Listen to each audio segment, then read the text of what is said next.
Hello, and welcome to Now in Zen, the podcast about microtonal and Zen harmonic music. I'm Stephen Weigel, and today, we have a special episode for you, featuring conversations between Easley Blackwood and myself.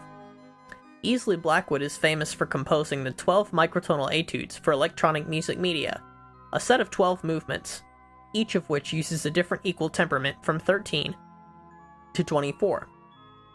I visited Blackwood in Fairmont Care in Chicago on March 30th to 31st in 2019. We were able to arrange the visit because of our mutual interest in the etudes. On the first day, March 30th, I played some music for him, showing him my keyboard arrangement of the 15 equal, some of my 6 macrotonal etudes, and accompanying the 19 equal Fanfare with my 19 equal acoustic guitar, which is the song you heard in the intro. Most of the following conversation footage comes from the second day, March 31st, where we had a much longer talk about everything.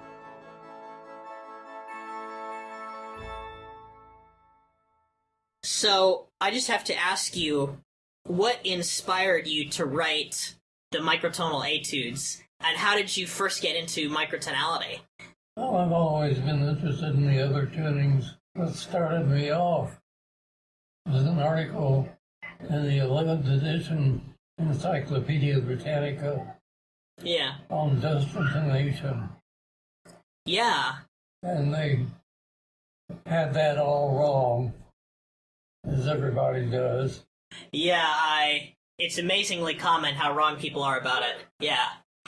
So what did the encyclopedia say? Well, it had the idea that everything is exactly in tune. They didn't realize that in a major key, the second degree triad is very dissonant. DA is much too small. Yeah. The wolf fifth. Do you think that the word Zen harmonic is necessary, or do you think that microtonal does just fine? I think some people think that Zen harmonic is a little bit extra, and you don't need it as a word, but I like it as a word. Well, all the equal tunings have got their own particular character. So you would say that different tunings have moods. That's cool. Do you think that equal tunings that sound out of tune always need to have fast tempos? Is that a good way to disguise how out of tune it is? My purpose in writing the microtonal etudes was to write in the different tunings chord progressions that are comprehensible, make sense. You hear dissonances and resolutions. Yes. You hear consonances and dissonances. One of my colleagues at the University of Chicago had no idea what I was doing. Efforts to explain it to them. One of them said, "Oh yeah, quarter tones. The third of a tone, C sharp is 1/19 of an octave." A 19th of an octave sounds somewhere in between a quarter tone and a semitone. After many years of listening to these things, I've got those tunings memorized. I remember when I was a little bitty kid, little bitty means age 4, when my family discovered that I had absolute pitch. It was very curious how that happened. We lived in Indianapolis near a railroad track. I'm from Indianapolis, too. Yeah, okay. Well, yeah. This is at 3733 Winthrop Avenue, and the Monon tracks went right near the house. The trains blew their whistles as they passed through, and I noticed you can't imitate those exactly on the piano. Yeah, almost never. My music teachers felt that I was misguided. Why? They said, "Look, practice your hand and da da da da da da da." It's too bad that your teacher wasn't open-minded enough to enjoy your interest in microtonality. I teach kids right now, and if any of them ever ask, I always try to tell them that they can try it and that there's nothing wrong in trying it and that they might find something new and interesting. Random dissonance is possible in all tunings. The worst tuning for random dissonance are 12. The most consonant of all equal tunings. The most dissonant ones are 13 and 23. That's why I analyzed them in my paper on your work, because I wanted to challenge myself. Even 13 and 23 have some coherent internal organization. So when you were writing in the 23, what made you decide to use Slendro and Pelog scales? Well, there was the theorist, Jakob was his name, who theorized that the dissonant modes found in the music of Java and Bali that can be found in the 23-note scale. Pelog and Slendro, as those modes are called, can be found quite accurately in 23 notes. Yeah, absolutely. And there's a lot of people who say that, I think, especially Pelog in particular. Some people think that Slendro can be near 5-tone equal temperament. Sometimes it can. The octave is divided 4-5-5-4, nearly 5 equal. Internal organization from 23 goes 7-3-3-7-3. You used two different perfect fifth sizes for the Pelog and the Slendro scales. And so, in my paper, when I analyzed your work, I called the smaller one a Pelog fifth, and the larger one a Slendro fifth. Though both of them, as you mentioned, are outside of the range that is acceptable for a perfect fifth and a recognizable diatonic tuning. That's a close approximation of Pelog. So I'm very interested to talk about all of your other etudes because I have so many questions. In the 13-tone equal tempered etude, were you trying to find resolutions in the sort of B section? Well, I wanted different sounding tuning where you can clearly hear modulations and hear different modes. You don't have to understand it, you have to memorize the sounds.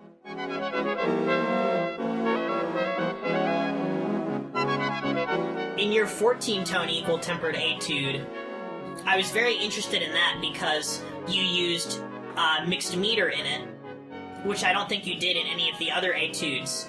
And the sense of tonality is just so strong.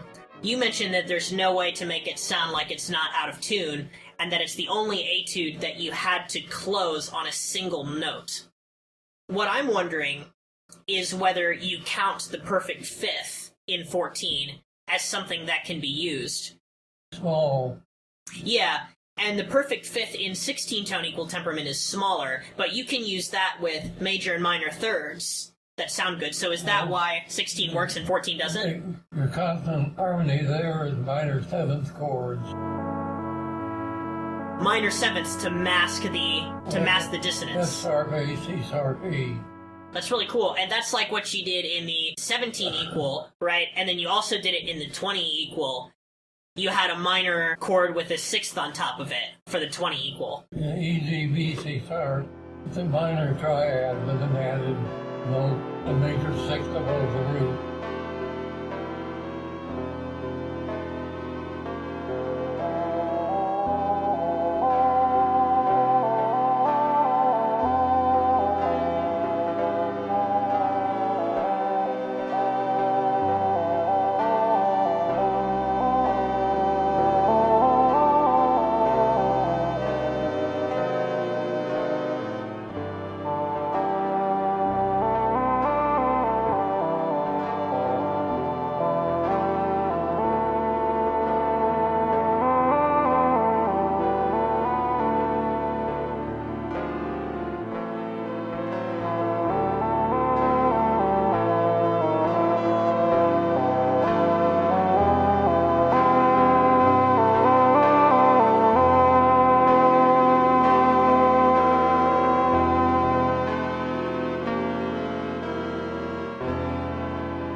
That's what I get for being a harmony teacher. Well, I've taught the class many times, written my own textbook, so I know how altered chords work.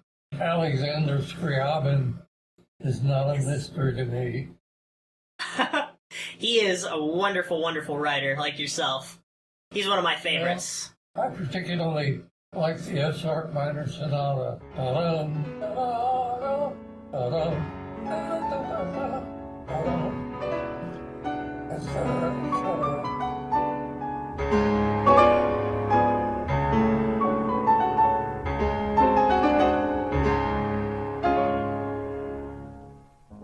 Yeah. That's a really great piece. Yes, it is. I really like composers that are able to use colorful chords in a context that preserves pitch center or a sense of tonic. And I think you do that in the 13-tone equal tempered etude really well.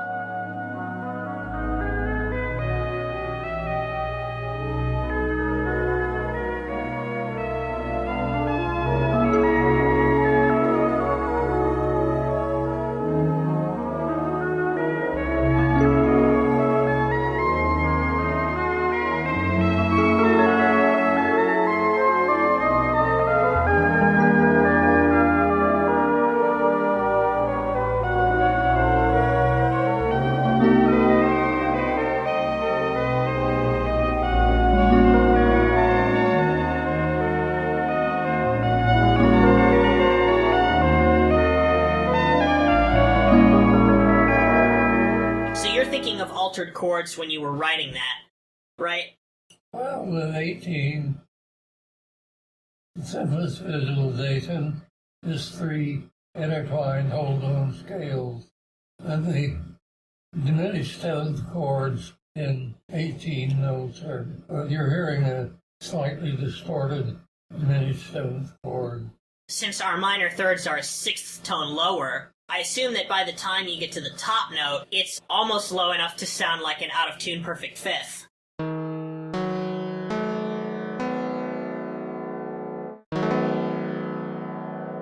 You know, I had that electronic instrument that Motorola made to give me any pitch I wanted. Scalatron, right? Yeah, so I could listen as I was going. I couldn't play the compositions in time, but I could play the chord progressions slowly and speed them up in my imagination. So what does the Scalatron look like? It had 2 keyboards. Yeah, they look like electronic organ keyboards or piano keyboards. You could key in a binary number with an array of switches up above here, so you can get any pitch you wanted within just a few cents. I could hear what I was doing. Did you have to put in the pitches one at a time, or could you turn a knob that would change the generating size? No, you had to change the tuning would require doing this. You just had to go down all the different notes and change them yourself. Well, they were in columns, and oh, okay, columns, yeah. You put in that binary number, and that subtracted from reference frequency. The reference frequency was 3579545. 3579545.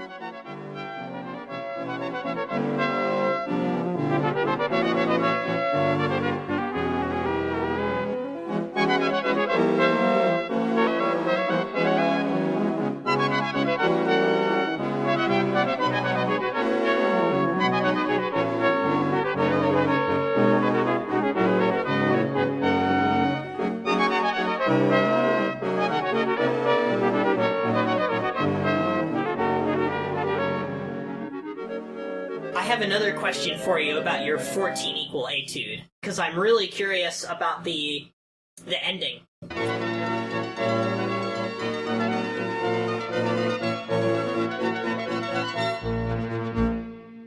In the 13-tone equal etude, you end with a complex altered chord that sort of has traces of a minor chord without an actual 5th. I believe it has 6 notes in it, the ending chord that you use in the 13. Well, that's the one that sounds like D flat, F, C flat, E flat, and G. Is there a reason that you did not do the same thing with the 14? Like, I know the 14 is really dissonant, but do you think that it's so dissonant that even when you add a lot of notes to a chord, it still sounds ugly, unlike the 13? Yeah, it still sounds different. But if you repeat those things over and over again, Yes. with an electronic device that gives you accurate pitches, you learn them too, even though they don't come naturally. So, I also want to ask about the 14-tone equal-tempered notation, because, curiously, if I recall correctly, you don't use 7-tone equal temperament as the white notes and then just a second chain of it. You have something else with 14. Well, your 7-note equal division is best notated C, D, E flat, F, G, A flat, B flat, C. Yeah, those are the closest values from C. Okay, so you prefer to notate 7 equal like a natural minor, and then 14 equal pitches fall around that. So when did you come up with notation for the equal tunings? Did you come up with that, like, in the earlier days when you had the Scalatron, or...? Oh, long before that was an article in the Encyclopedia Britannica on dust intonation. It had it all wrong. The conventional wisdom says that the tuning on the piano is an approximation of an ideal. And so my question was, well, what's the ideal? Right, there is no ideal. What do you do with you have instruments who can play any pitch you want? What do you want to do with the Beethoven C-sharp minor string quartet?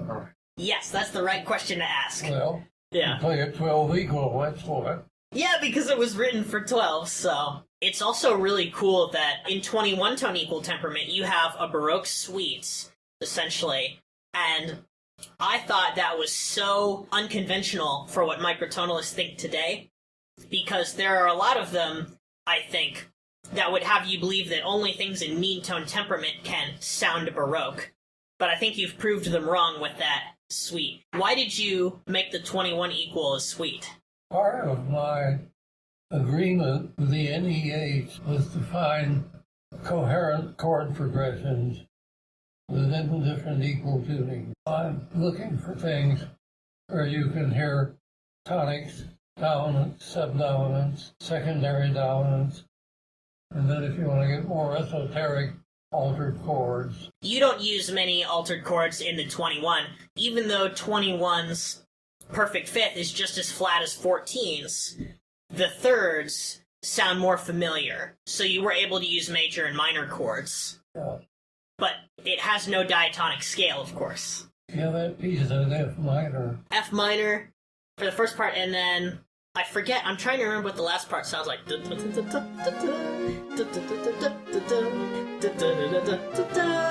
Deceptive progression.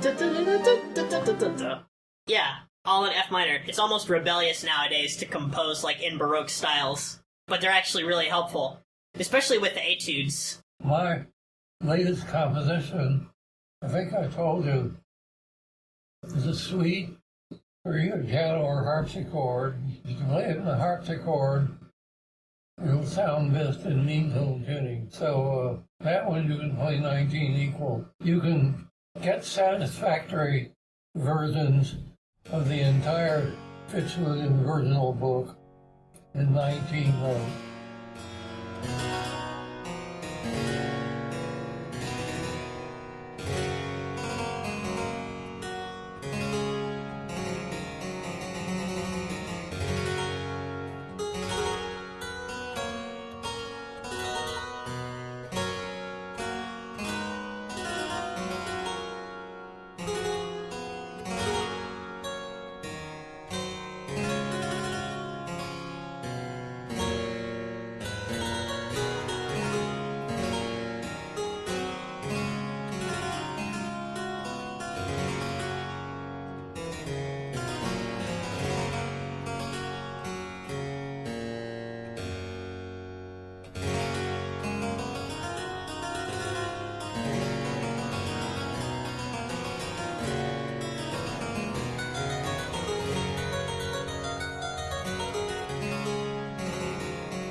when you recorded the microtonal etudes, were those originally recorded on tape? What was the format for that? Well, the original is on 24-track tape, 2 inches wide. One track is a click track. So you did have a click track. Yeah. And you could change the tempo of the click track for yourself so that you could change the tempo slightly and it wouldn't sound inhuman. You have to be careful, too, because you get crosstalk. Crosstalk? You'll have to tell me what that is. Well, part of the click track leaks into the audio channel that you want. Right. My click track was made by hand with me tapping on a wood block with a drumstick. And again, if you're not careful, yep, I heard a wood block. No one has taken up that ball and run with it, partly because harmony instruction is just fallen on very hard times. Well, it's piston, piston, piston, piston. I love the author. We're good friends, but his approach to harmony is very, very limited. Do you think that an approach to harmony will always be limited as long as people stick to using just 12-tone equal temperament? Well, I strongly recommend if you play a keyboard piece that's designed for mean tone tuning, play it mean tone. But don't play mean tone on a piano. Mean tone tuning is, the fifths are not good on a piano. They're noticeably too small, and the overtone structure is such that they sound this way. Piano timbre is stretched, so yeah, it's overshooting the mean tone fifth by even more with the stretched partials. Though I put my piano as best as I can in 12-note equal from bottom to top, but no one has taken that ball and run with it. I try to not compose anything in 12-tone equal temperament. Well, random dissonance is not the most effective way to use the other equal tunings. Perhaps some equal tunings are more suited for it. 18, perhaps, works. 18 has got harmonic coherence. The 3 intertwined whole tone scales is one organization, and diminished seventh chords, strangely enough, are consonances in 18 notes. So you would consider that sort of the main consonant chord in 18. So would you say that if a tuning has some kind of concordant sonority in it, that those concordant sonorities should always be used instead of random dissonance? Like, do you think random dissonance is sort of a last resort for people who don't want to use the harmonic structures that are sort of inherent? The most interesting way to use the little-known equal tunings is to find modes and chord progressions that remind you of familiar progressions or chords, whether whole tone scales or diminished seventh chords. Yeah, or major and minor triads, too. Well, those are usually badly enough out of tune, except with something like 21, where the minor triads are reasonably consonant. Yeah. You can close a 21-note piece on a minor triad, and it sounds okay. It doesn't make you say, wait a minute. Do you think that 21's minor chord is more of a stable ending sonority than 22's? That's comparing apples and pears. Yeah. They're obviously both fruits. Each one has its own flavor. All the tunings are unnatural in some way. Yeah, even just intonation. In fact, music is unnatural. That's what I always try to tell people when they say, like, oh, this scale's more natural than that one. And I'm like, you do know humans are doing this, right?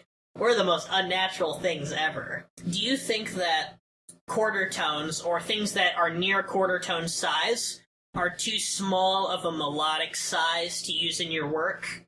By and large, yes. Yeah. What would you say the smallest cent size for a good adjacent step should be?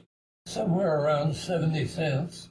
Yeah, I think a lot of people say that that's a good place for a semitone. And 17 tone equal temperament approximates that really well. So 1/17th of an octave still sounds like a semitone. Yeah.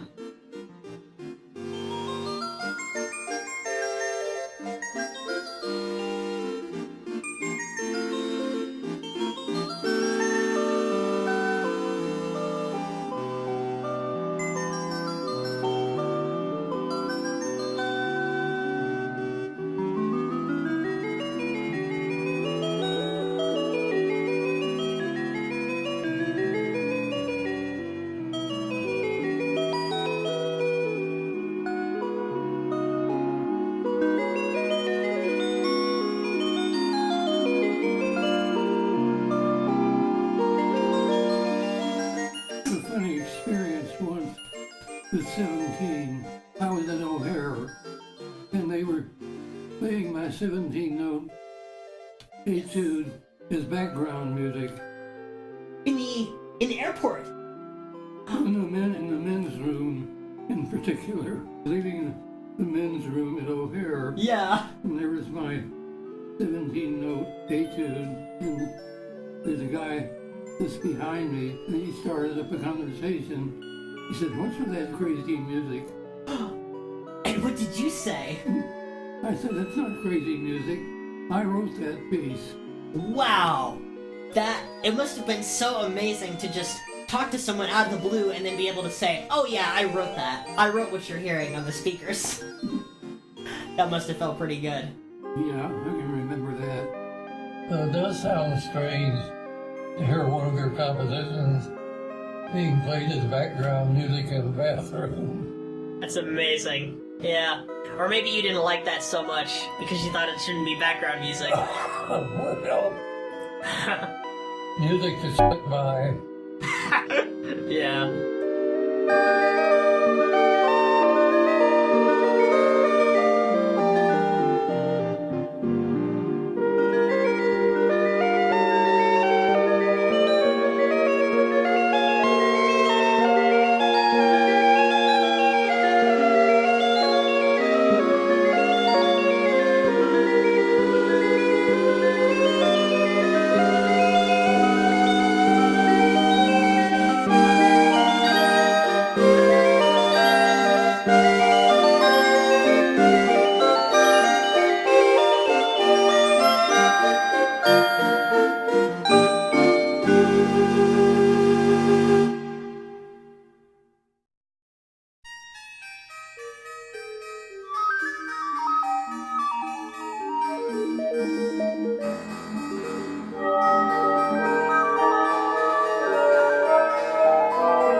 Did you purposely make the 23 have a lot less of a perceived pitch center?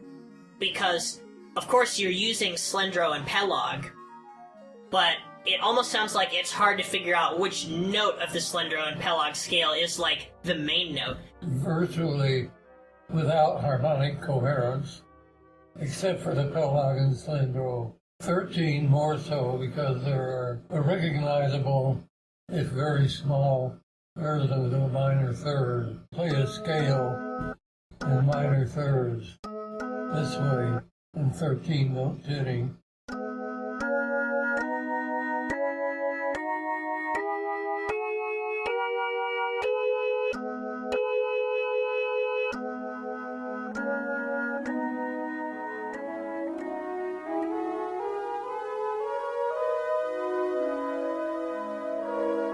They'll say, well, yeah, but... It's hard to find. Training a chorus to sing a 13-note equal piece.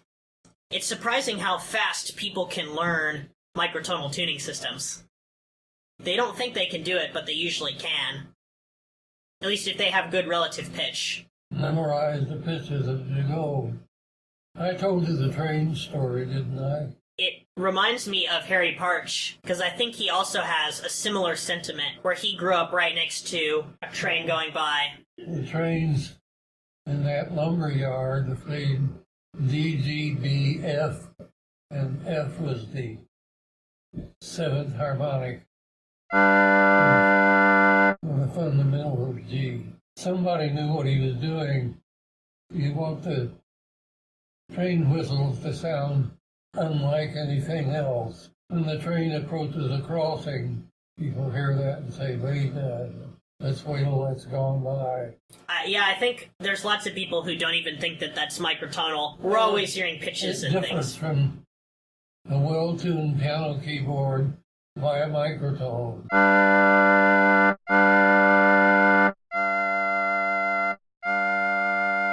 I used to spend my spare time designing and building high-quality audio amplifiers. Well, I built one that would outperform anything you could buy. It clipped at 140 watts into a 4-ohm load. It used 4 transmitting tubes in the output stage, big triodes, carbon anodes, number was 211s. They were taken over by the military and redesigned. The military code number was VT4C, and they were intended for use in communication equipment on the battlefield. So the internal dimensions were all braced up, and there was great uniformity from one tube to the next. So you didn't have to worry about getting a balanced set in the output of your amplifier. Well, with those particular tubes you can. Then that was driven by a directly coupled cathode follower, and the output of the cathode follower at the cathode had a DC component, which was the proper bias for the 211s in the output stage. So you're directly coupled from the driver to the output stage. Yeah. And the direct coupling eliminates RC networks, and the elimination of RC networks means that phase shift has ceased to be a problem. And so you can put negative feedback around the entire thing. Yeah. And have stability at the same time. Used to really study this stuff, and I've saved that big amplifier. It's on Jew chassis. They're 11 by 17 by 4. The output transformer weighs something like 60 pounds, and the power supply had 4 5U4s sections in parallel in the bridge configuration. Yeah. And vacuum tube bridge rectifiers were really a rarity. Yeah. In those days. And well, you have to study. You've got to look at circuit diagrams of existing equipment that you can buy that is known to be very sophisticated stuff, and do things that improve that.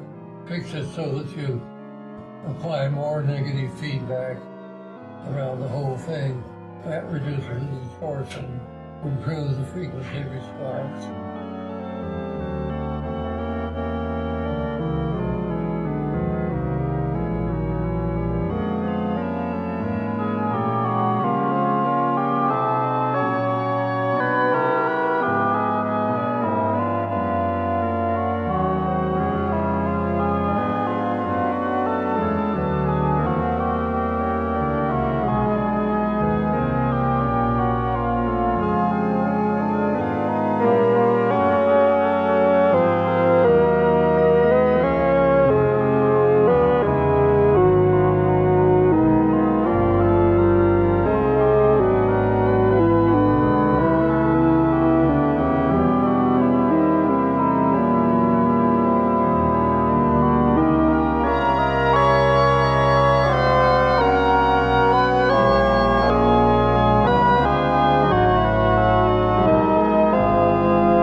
What was your thought process behind modulation in some of the etudes? Like in the 13 and the 23 and the 15, I sort of figured out the modulatory paths, and they seem vastly different in each of the etudes. So in the 13, you sort of modulate to something that's... They are completely different. They're completely different in each one.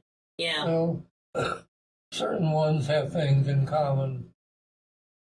17 and 19 have things in common, but again, the most alien ones are 13 and 23.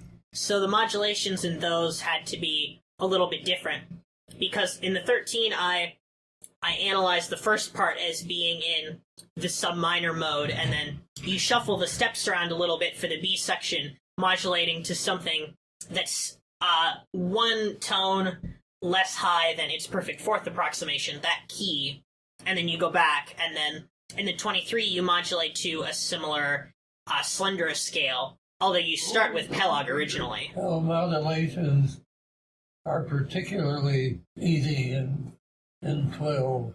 How did you modulate in the 17? Generally diatonic in nature, that you pick one of the degrees and precede it by a dominant and a subdominant. And so in 17, to go from C into A minor, or you can just jump, and that really is a modulation. I call those diatonic jump modulations. Or you can go from C to a dominant seventh, whose root is E. Yeah. And then resolve that normally. Now you've gone from C to A minor. Right, so that's something that you could do in 12-tone equal temperament. So in 17, or in the 17, you were using those kinds of modulations, but you were just extending them? Or you just jump. Of course, at that point, it's not really a modulation. More like a key change. Modulation implies that there is something in common to the two keys, whether it's a secondary dominant or a augmented sixth chord, which is treated as a dominant in one key and a German sixth in the other key.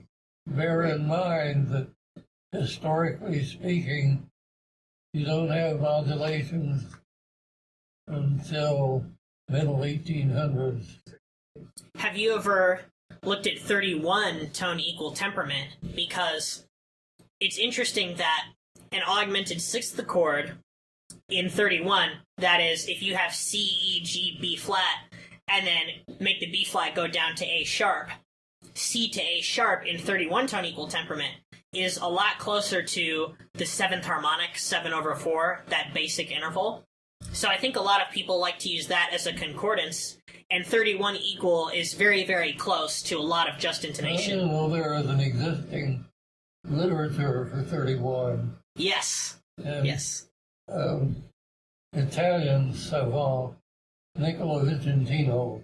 You know that name? I do. I'm very familiar with his work. Well, he built an instrument with 31 notes in the octave. The instrument doesn't survive, but interestingly enough, the template that he used does survive with all measurements given very accurately, so you can look at this and say, yes, he was writing for 31 equal.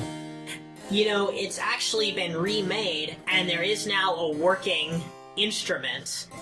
In fact, there's an online channel, Studio 31, and they have the working 31-tone keyboard, and they play his madrigals on it. So maybe I can show that to you.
Though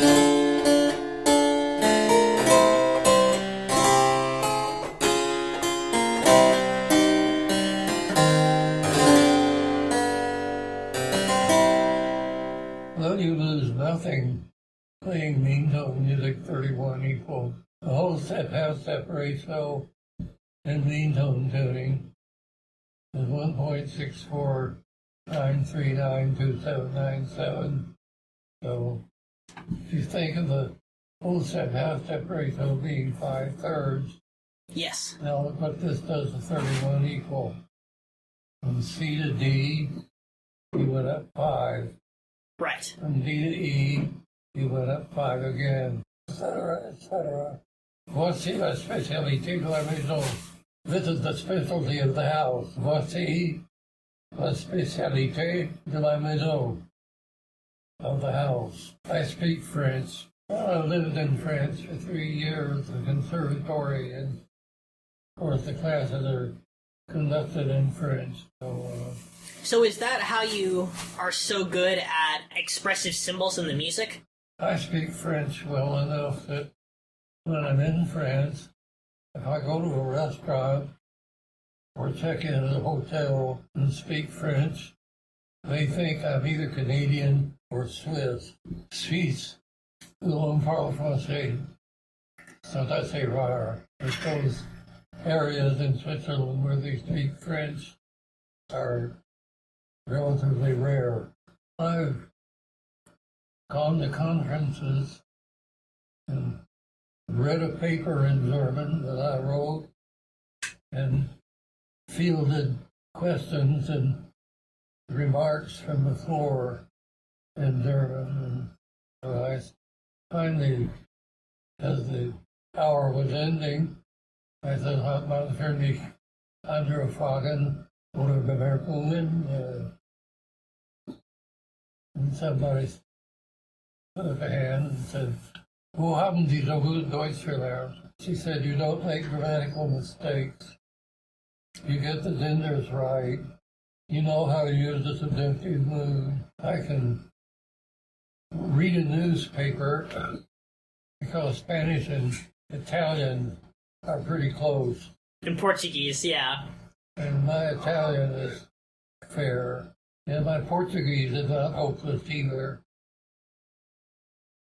The idea of matching a tempo to a given equal tuning is something that could be thought of as being like an idea from the Romantic period. Or at least I read about this idea, and it's been traced back pretty far, that for any given melody or expressive device, there's kind of an optimal tempo associated with it. Did you consciously borrow from those ideas, or was it just kind of your own thing? Because it's cool that they're both... No, I thought about it first. It's not just off the top of my head. So you made up the microtonal melodies, and then they already had their own tempos when you spontaneously thought of them. Well, I had the scale to hear what I was doing. In the 15-tone equal tempered etude, I find your use of stepwise motion to be very... it's interesting how you use the 3-step, the 240-cent step. The mysterious things about that one is the harmonic behavior of the 5-note equal division itself.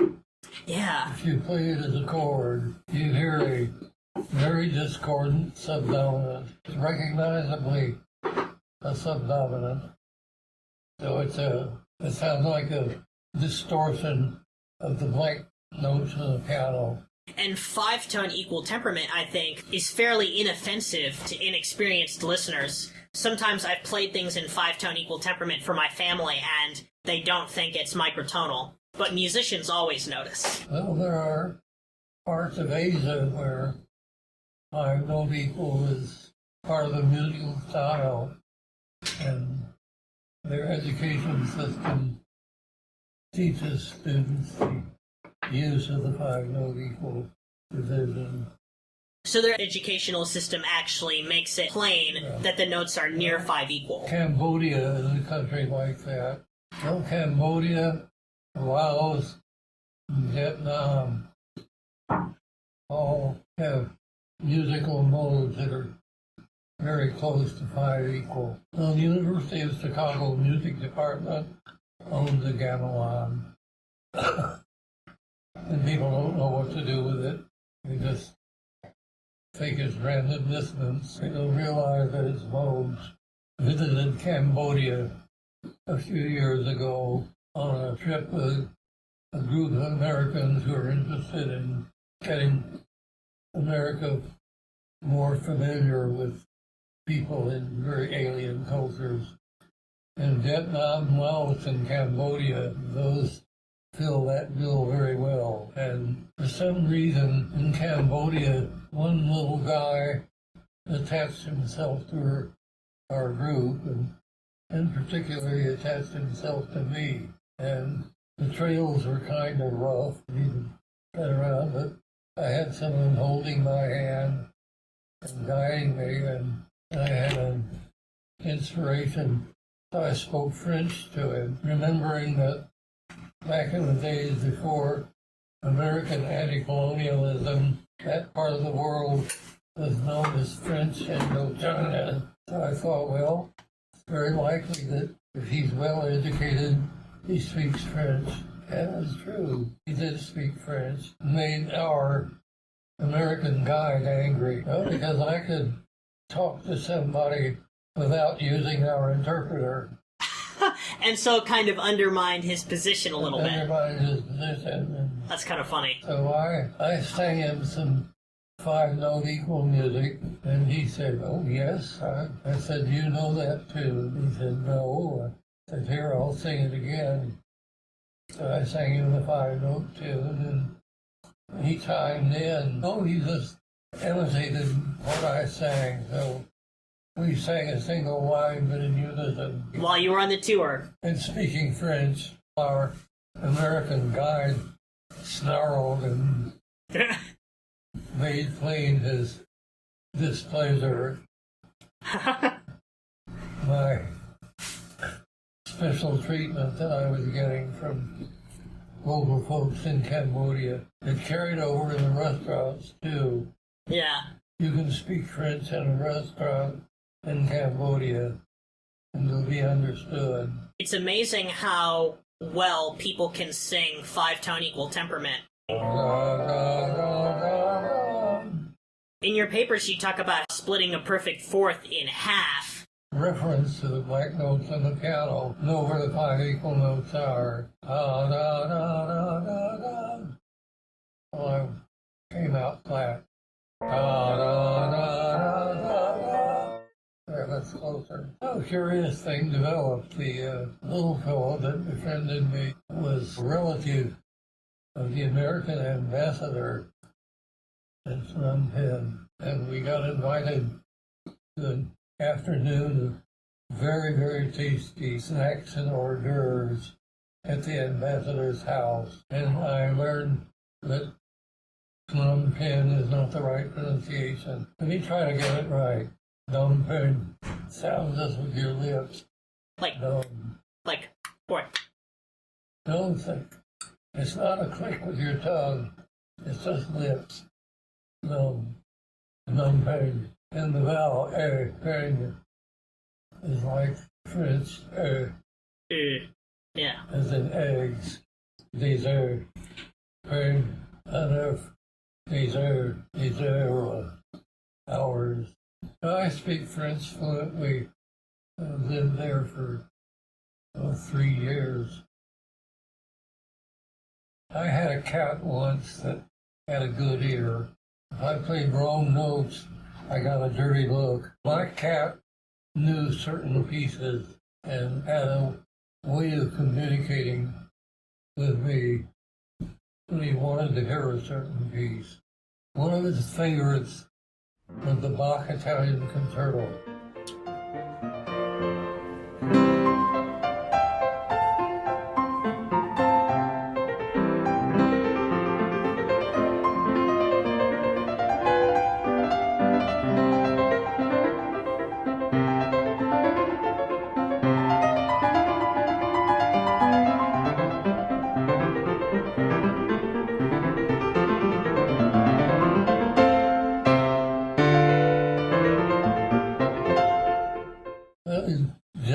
piano. First he tried to catch a hammer, and of course he couldn't reach between the strings. Then he made vocalizations. When he heard something he liked, he purred. I noticed that his purr was very consistent. It was just about at 40 cycles.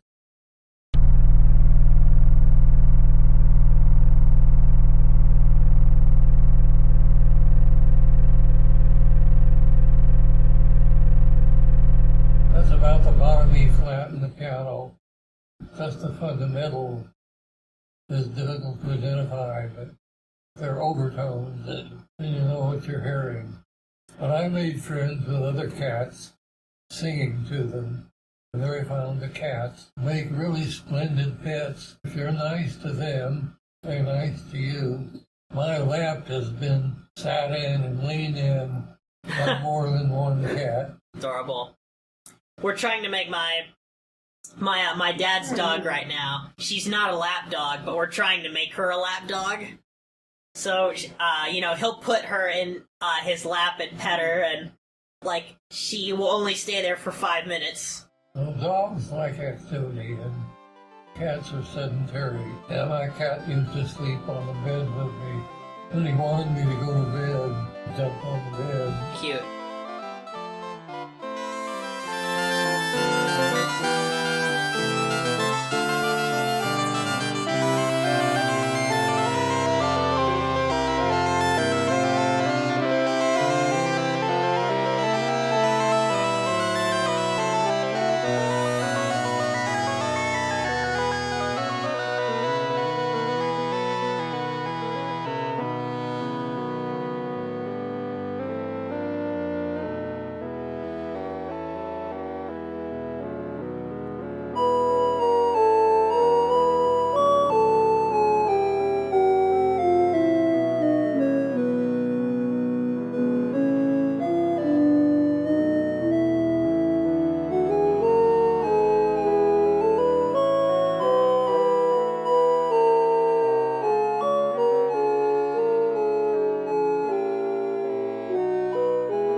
After we were done exchanging fun anecdotes during our longer visit, I offered to play some more microtonal music for Blackwood of various kinds, and the only other music he seemed to want to hear were the rest of the 6 macrotonal etudes that I hadn't shown him on the 30th. With the paper that I have, check this out. It's 6 macrotonal etudes.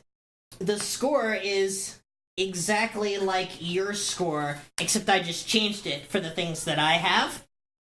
So, and the microtonal etudes, the prefatory notes are here, and then it talks about it. I showed you the 5, the 11, the 9, and the 8. And if my instincts are correct, I think you liked the 5 and the 11 the most. And there's still the 10 and the 7. So now what I'm going to do is I'm going to play the 10 for you. Here's what the 10-note etude sounds like.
last part with the rallentando, I think that I may have borrowed from the 17. Because, you know, if the 17 goes like... And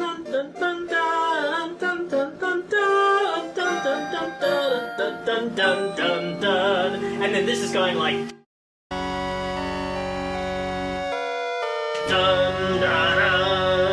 It's kind of like a similar idea where you have an open fifth and then you use the subdominant note, like the 4, and then use that to kind of get at it. Did you ever use 10-tone equal temperament for anything? No, it just isn't enough notes. I think the first one you come to really interesting is 11, and you get something even more interesting if you divide each one of those into 2 parts. Now you got 22, and that one's got some very consonant sounds besides. The 10, it shares some DNA with Blackwood 10, or the 10-note symmetric mode, and so I think the mode that I'm using, which, by the way, it's a mode with 3 large steps and 4 small steps. So the 3 large steps are each 240 cents, and then the small steps are 120. It kind of sounds like an augmented or a hexatonic scale in 12 equal, except it has 7 notes in it, because everything is just squashed.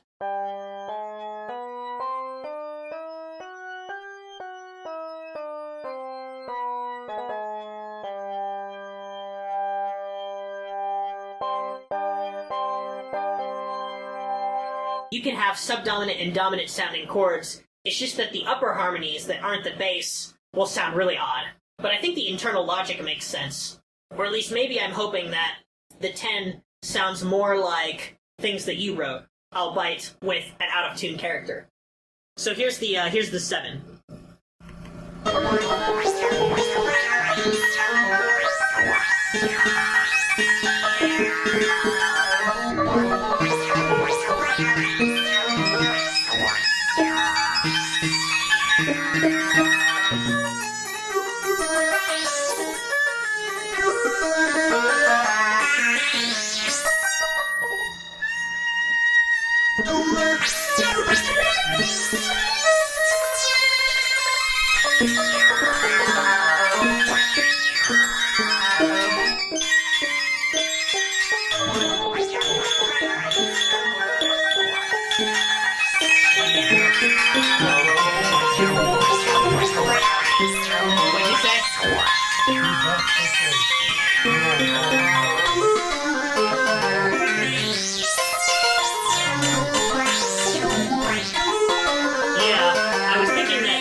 Since 7 kind of sounds so dissonant together that I do that on purpose to obscure any sense of harmony.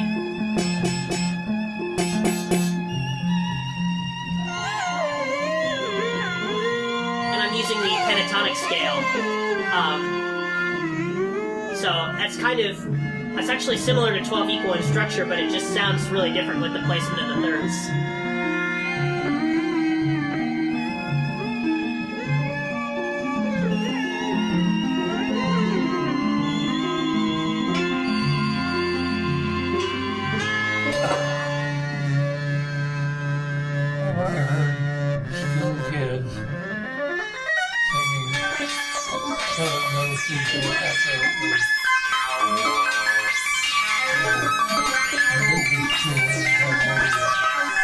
Really? That's really cool. What instrument did they tune to? What instrument did they use to sort of hear the pitches? They had a flute. Yeah, that's cool. Do you think the perfect fifths in this sound dissonant?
then sounds pretty neutral. There's no distinction between major and minor. Right. When I listened to seven-tone equal temperament, my ear having perfect pitch, it would always bias the chords in seven equal to sound major or minor to me. Does that happen to you with seven-tone equal temperament? You've got perfect pitch? I do, yes. Well, that means you were playing the piano when you were 4. Exactly. Yep, that's what I was doing. My family noticed that I had it way before I went to school. Well, I told you about the train whistles. How did you try to explain the train whistles to your parents? Like with the sounds you were hearing? I tried to find them on the piano. I could get D, G, B, and up. Can't find the F. This has been such a great talk. I'd come visit you if I'm in Chicago, because I'm usually not here. I live in Indiana. Which part? Indianapolis. My hometown. That was our Easley Blackwood 10 episode of Now and Zen, and thank you so much for listening. If you want to help us out, please leave our podcast review on iTunes and spread the word. Also, be sure to listen to Easley Blackwood's 12 Microtonal Etudes for electronic music media, as well as his other compositions. Right now, you're hearing his suite for acoustic guitar in 15-tone equal temperament. At Now and Zen, we release new episodes every month on the 12th, so be sure to subscribe so you won't miss any new ones. Now and Zen is available on iTunes, Spotify, Stitcher, and YouTube, and you can find our RSS feed at nowandzen.libsyn.com. Thanks once again to Easley Blackwood for joining us, and thanks to everybody listening. We couldn't do it without you, and we're here to spread the love of microtones. You're part of the team. Join us next time for our next episode featuring Brendan Burns. Thank you.